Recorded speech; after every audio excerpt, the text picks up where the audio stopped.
South India shopping mall, the wedding మంత్ర, సరికొత్త wedding collection, south India shopping mall.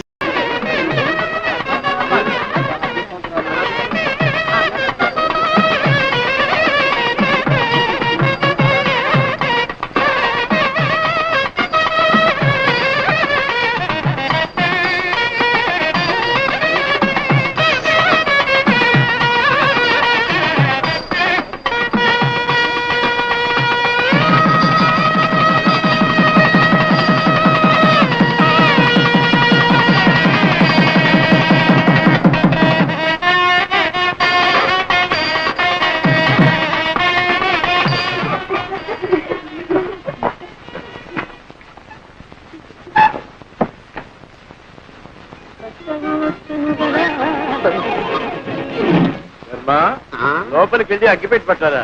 అగ్గిపెట్టా ఇదిగో. నీ దగ్గర అగ్గిపెట్టి ఎందుకుంది? సిగరెట్ కాల్స్తున్నారా? మరి ఎందుకుంది? మరి వేళ కదా అగరత్తలు వెలిగించుకున్నామని. నిజం చెప్పు, లేకపోతే చంపేస్తా. మంచి రోజు లేదు, చెడ్డ రోజు లేదు. మనిషి కనపడితే చాలు చంపేయలే.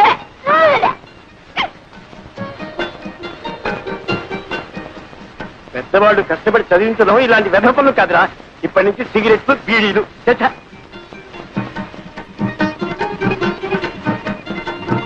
అవును, ఏం వ్యాపారం పెడదామంట? పొంత నన్ను వదిలితే కదా ఏదైనా వ్యాపారం పెట్టడానికి.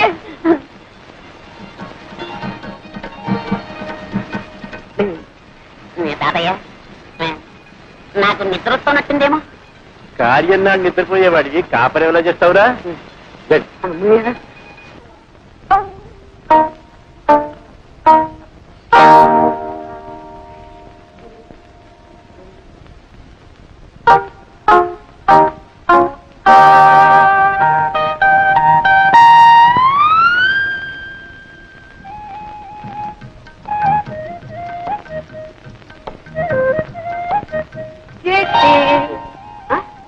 అప్పుడు లేని సిగ్గు ఇప్పుడు ఎందుకమ్మా? కూర్చో పర్లేదు. 10 మందిలో సిగ్గుపడాలి కానీ పడక గదిలో సిగ్గెందుకు? అరే, నన్ను అంతగా ప్రేమిస్తున్నావా? మాటలతో చెప్పలేక కళ్ళతో చెప్పేస్తున్నావా ఇలా ఇలా అని? తాను కొట్టగా ఆ రోజు ఎప్పుడో ఒక మాట కొట్టావు అంతే, నా ఒళ్ళంతా పులి బొంగరంలా పొంగిపోయింది. ఇంకా మళ్ళీ ఇప్పుడు ఇలాంటి టైంలో ఇంకా కొడుతూనే ఉన్నావు అనుకో, అమ్మో నేను భరించలేను. నేను కావాలని కొట్టడం లేదండి, మరి ఆ కన్ను దానంతటా అది కొట్టుకుంటూనే ఉంటుంది. దానంతటా అదే? అవునండి. నీ అంతటా నువ్వు కాదన్నమాట? కాదండి, ఇదేదో నరాల బలహీనత అండి. అంటే ఆ రోజు నువ్వు కళ్ళల్లో చెప్పింది ప్రేమ కాదన్నమా, నరాల బలహీనత. అవును, ఈ నరాల బలహీనతే ప్రేమనకు. ఎప్పుడైనా ఎవరైనా నిన్ను ఏదైనా నాకు కళ్ళ తప్పుందని ఊళ్ళో అందరికీ తెలుసండి. అంటే తెలియని వాజమ్మని నేనేనమాట.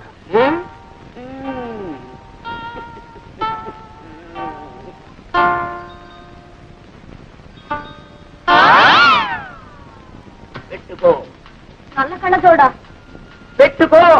కనపడదండి. అది కనపడకుండా ఉండడానికేమి నమ్మకం తోడు. రేపు మా ఊరు వస్తావు, ఈ తప్పు నీకుందని ఎవరికి తెలుసు? మార్నింగ్ పాల వాడొస్తాడు, ఈవినింగ్ పూల వాడొస్తాడు.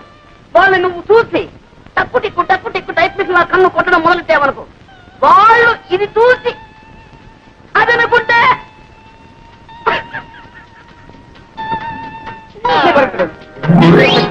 ఇప్పుడు కొట్టుకోను అదే కనపడుతుంది. అయితే అది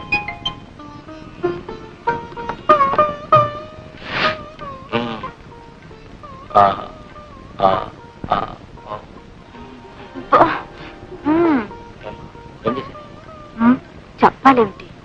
నువ్వు మొత్తం తక్కువ చేశావు. నేనేం చేశానమ్మా? అవును, అలా మెల్లకన్ను తొండి చేయబెట్టి ఎంతమంది పెళ్లి కొడుకుని బెదరకొట్టావు? నన్నేం చేయమంటారు? నా పిన్నటువంటి సంబంధాలు తెస్తే ఒకవేళ మన ఇద్దరికి పూర్వపరిచయం లేకుండా నేను పెళ్లి చూపులకు వచ్చానుకో, నన్ను కూడా ఏడిపించగలరా? అబ్బా, మీరు మహా నన్ను ఏడిపించలేదేమిటి? ఏడిపించానా? అయితే వడ్డీతో సహా నవ్వించనా?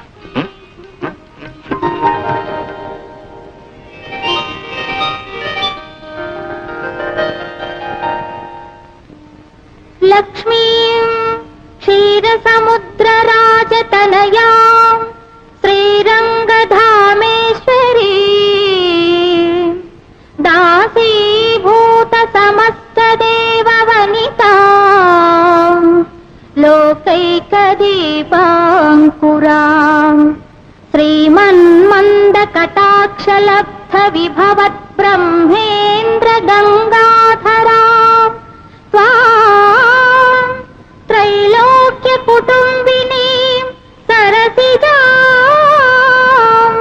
వందే ముకుంద ప్రియా వందే ముకుంద ప్రియా.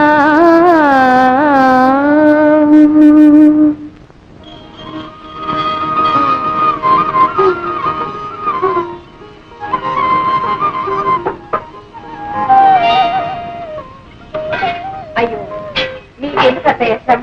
కాఫీ నేను కలుపుతాను కదా. నా తల్లి ఎన్నాళ్ళకి విన్నానమ్మా ఈ మాట.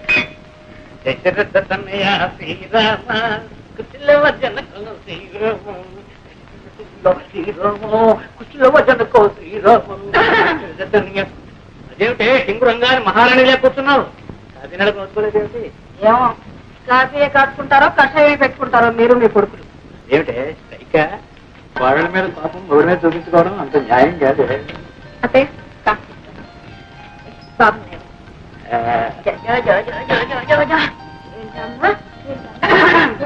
ఓ అదే సంగతి. ఆడలు రావడం అప్పుడే నువ్వు పింఛను పుచ్చుకోవడం.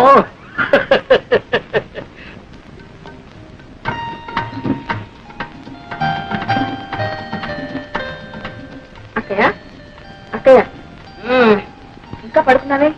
ఇంత బాలేదా? వాడిన పొద్దుకితే కానీ దానికి తెల్లారదమ్మా. లేచి మొహం కడుకు అక్కయ్య, కాఫీ చల్లారిపోతుంది.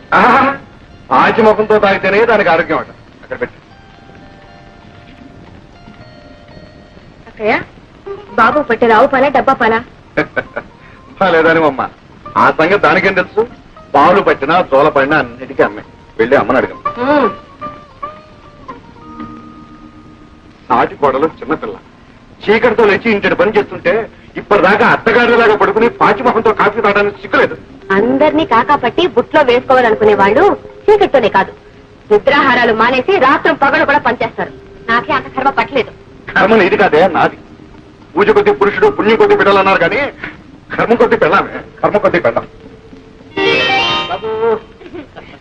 నేడు వెర్వ ఎంత అలర్ట్ చేస్తాడు అనుకున్నారు? అలా చేస్తాడు కదా అని చేసుకున్నారు. వాడి మీద ఏం కూడా వాడరా వీలేదు. ఏమో వీడు పుట్టినప్పుడు మా వదిన చాలా కష్టపడి ఆపరేషన్ కూడా చేశారు. ఇక మా వదినకి పిల్లలు పుట్టే అవకాశం కూడా లేదు. అందుకే వీడు మా ఇంటికి ఏకైక వీడు. అలాగా. సరే ఇప్పుడు 13 మల్లెపూలు జాజికాయకి ఇస్తే గిరిపుట్టు గిరిపుట్టుంది. కుదిరాడు అవతల ఆఫీస్ టైం అయిపోతుంది. సరసల నువ్వును మల్లెపూలు గిలిపు గిరిపు గిరిపు